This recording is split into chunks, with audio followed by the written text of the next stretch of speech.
پاکستانیوں کو ایک قومی لڑی میں کیسے پرویا جائے؟ ہر 4-5 برس بعد اس سوال پہ اچانک مباحثہ شروع ہو جاتا ہے اور کثیر النسلی، کثیر العقیدہ، کثیر القومیت پاکستانیوں کو ایک بار پھر پاکستانی بنانے کے لیے کوئی نہ کوئی تبلیغی مہم شروع ہو جاتی ہے۔ اردو کو قومی زبان بنانے، مطالعہ پاکستان کے مضمون کو تعلیمی اداروں میں لازمی قرار دینے، سب سے پہلے پاکستان کا نعرہ لگانے، یوم آزادی تزک و احتشام سے منانے،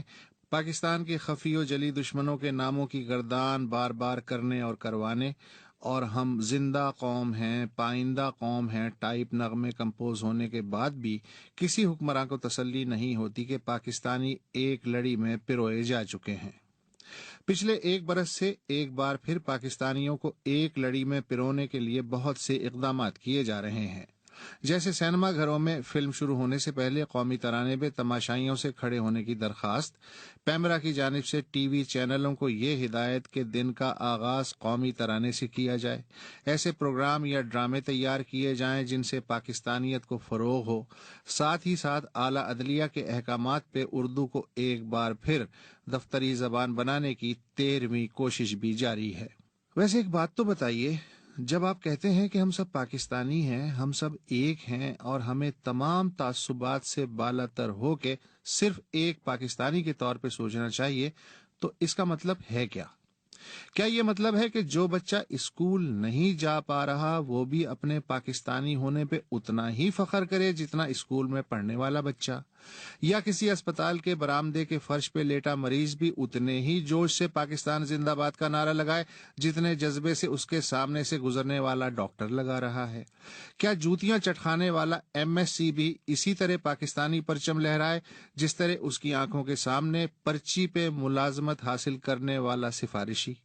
تو کیا لاپتہ بیٹے کی ماں، اس کے برابر میں کھڑا سادہ کپڑوں والا، قاتل کو ضمانت پہ رہا کرنے والا جج، اور یہ منظر دیکھنے والا مقتول کا باپ، ٹیکس دینے والا کلرک، اور اس سے گلے ملنے والا غریب ارب پتی رکن پارلیمان، اغوا شدہ بیٹی کا عیسائی باپ اور اسے دیکھ کے مسکرانے والا مولوی، سرحدوں پہ دن رات جاگنے والا سنتری اور اس سنتری کے نام پہ براعات سمیٹنے والا افسر،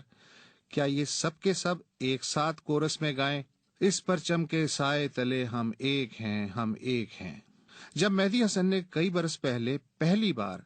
یہ وطن تمہارا ہے تم ہو پاسباں اس کے گایا تھا تو اسے سن کے چہرہ تمتما اٹھتا تھا اور رواں رواں کھڑا ہو جاتا تھا، لیکن آج